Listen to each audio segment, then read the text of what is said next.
రామారావు గారు మాట్లాడారు. అంటే ఏంటి అసలు కూటమి చర్యలు తీసుకునేందుకు అవసరమైనటువంటి ఆధారాలు లేవా అనేటటువంటి ప్రశ్న కూడా తలెత్తుతుంది. దీనికి సమాధానం ఏం చెప్తారు మీరు? ముందుగా మీకు అలాగే ప్యానల్ పెద్దలకి వీక్షకులందరికీ నమస్కారం సార్. అలాగే మహిళలందరికీ మహిళా దినోత్సవ శుభాకాంక్షలు. ఇంకా అత్యున్నత స్థాయికి అందరూ ఎదగాలి, వాళ్ళు అనుకున్న గమ్యానికి చేరాలని మనస్ఫూర్తిగా కోరుకుంటాను సార్. బోరగడ్డ అనిల్ ఇష్యూ అనే కాదు, కొన్ని చోట్ల ఎక్కడో ఇంకా వైసీపీకి అనుకూలంగా కొంతమంది పనిచేస్తున్నారు అనడానికి ఇలాంటివి నిదర్శనం ఏమో అనిపిస్తుంది. పూర్తి ప్రక్షాళన అయితే మేము ఇంకా చేయాల్సి ఉందని కూడా నా ఇంటర్వ్యూ సార్. ఎందుకంటే కొంతమంది ఇంకా ఇంకా ఇంకా ఆ కాలర్ వెనకాల ఈ కలర్ వాసన అయితే కనపడతానే ఉంది.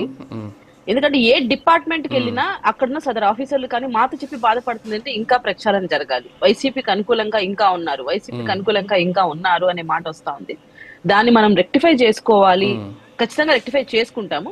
అండ్ బోరగడ్డ ఒక్కడే కాదు సార్, ఇలాంటి మూర్ఖులు ఇంకా ఇంకా ఇంకా చాలా టెర్రరిస్టులు అని చెప్పాలి చాలా మంది ఉన్నారు. కానీ బోరగడ్డ అనిల్ తప్పించుకునే ప్రయత్నం చేశాడు, బట్ తప్పించుకునేలాగైతే కుటుంబ ప్రభుత్వం చెయ్యదు, అది మాత్రం మీకు ఖచ్చితంగా మాటిస్తాము. కుటుంబ ప్రభుత్వం అయితే తప్పించుకునే ప్రయత్నం వాళ్ళు చేశారు, బట్ అది జరగదు, కన్ఫామ్ గా చెప్పగలుగుతాను. ఎందుకంటే కుటుంబ ప్రభుత్వం ఇంకా వీళ్ళు ఇటువంటి వాళ్ళు రావడం వల్ల, ఇటువంటి చీప్ ట్రిక్స్ ప్లే చేయడం వల్ల మాకు అర్థం అవుతా ఉంది. అంటే వీళ్ళు ముందస్తుగానే ఎంత జాగ్రత్త పడుతున్నారు, తప్పులు చేసే టైంలోనే కళ్ళు మూసుకొని తప్పులు చేస్తూ దానికి తగ్గ ఎవిడెన్స్ కూడా వీళ్ళు రెడీ చేసుకుంటూ ఎలా తప్పించుకోవాలి అనే ఆధారాలు కూడా క్రియేట్ చేసుకుంటున్నారు అనేది మాకు క్లియర్ గా అర్థం అవుతుంది.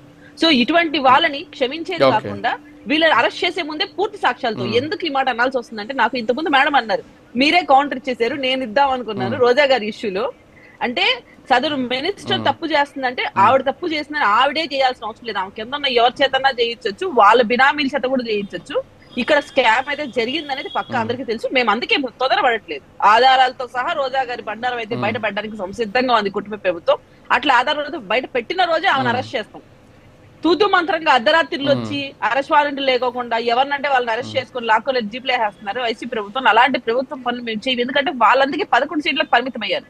జనసేన పార్టీ కూటమి ప్రభుత్వం ఎలా ఉందంటే పక్క ఆధారాలతో లాక్ చేస్తే భయపడడానికి కూడా ఇలాంటి పరిస్థితుల్లో కూడా మనం బయట రాలేమనే విధంగా లాక్ చేయడానికి సంసిద్ధంగా ఉన్నాం. అండ్ బోరగడ్డ అనిల్ విషయంకి అయితే నేను ఖచ్చితంగా కుటుంబ ప్రభుత్వంలో రిక్వెస్ట్ చేసేది ఏంటంటే, ఎవరిని కూడా మనం చిన్న స్కోప్ కూడా ఇవ్వకుండా లాక్ చేసే విధంగా ఉంటే ఇటువంటి విషయాలు తప్పించుకొని ముందస్తు బెయిల్ ఉపయోగించుకొని తప్పించుకునే దాఖలాలు అయితే ఉండవు. అండ్ ఇంకోటి ఏంటంటే, మేడం అన్నారు జగన్ మీద పడి ఏడుస్తున్నారు, జగన్ మీద పడేస్తాను. ఆయన ఏమైనా సినీ సెలబ్రిటీనా, ఆయన గురించి మాట్లాడితే మాకేమైనా డబ్బులు వస్తాయా, లేకుంటే మాకు ఏమన్నా ఆయన వల్ల ఉంటే ఉపయోగం మేము మాట్లాడినామంటే అవసరం. మీ వాళ్ళు మీ జగన్మోహన్ రెడ్డి అటెన్షన్ సీకర్ అవ్వడం కోసం మొన్న పవన్ కళ్యాణ్ గారిని ఒక మాటని 4 రోజులు రాజకీయాల్లో ఉన్నారు.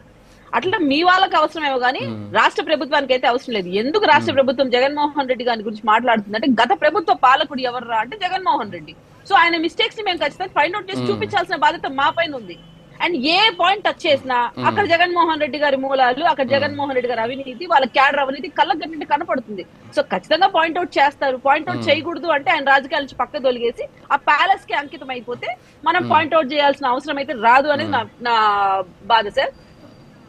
ముఖ్యంగా జగన్మోహన్ రెడ్డి గారు మహిళల గురించి ఆలోచిస్తారు, చాలా చక్కటి పరిపాలన అందించారు జగన్మోహన్ రెడ్డి గారు అని లెక్కలంతా చెప్తున్నారు. క్రైమ్ రేట్ లో నాకు తెలిసి గత ప్రభుత్వంలోనే హైయెస్ట్ క్రైమ్ రేట్ ఉంది సార్ ఏపీలో. లేని చట్టాలను ఉన్నట్టు వాటిని క్రియేట్ చేసి ఏకంగా గత హోమ్ మినిస్టర్ ఉరిశిక్షను కూడా ఇంప్లిమెంట్ చేసేసినట్టు చూపించింది. అసలు చట్టమే లేదు, దిశ చట్టం. ఆ చట్టం ఉన్నట్టు ఉరిశిక్షలు పడ్డట్టు వీళ్ళు క్రియేట్ చేశారు. గన్నా ముందు జగనన్న వస్తాడంటే అదే తాడేపల్లి ప్యాలెస్ కి పక్కనే ఒక అమ్మాయిని వాళ్ళ భర్త ముందరే అగాయించడానికి పాల్పడితే నానాయాగి చేస్తున్నారని స్టేట్మెంట్ ఇచ్చింది జగన్మోహన్ రెడ్డి గారి. దానికి సహకరించిన వ్యక్తి వాసిరెడ్డి పద్మ గారు. ఏ మహిళల పక్షాన మనం పోయి నిలబడదామన్నా ముందస్తు అరెస్టులు చేసి ఏ మహిళకి న్యాయం జరగకుండా చేసిన ప్రభుత్వం ఏదంటే వైసీపీ ప్రభుత్వం. వీళ్ళు కూడా మహిళా పక్షపాతి అంటే, మహిళల పక్షపాతి అంటే డోర్ డెలివరీ చేసిన వాళ్ళకి ఏమన్నా శాలువాలు కప్పడమా సార్? నాకు అర్థం కావట్లేదు.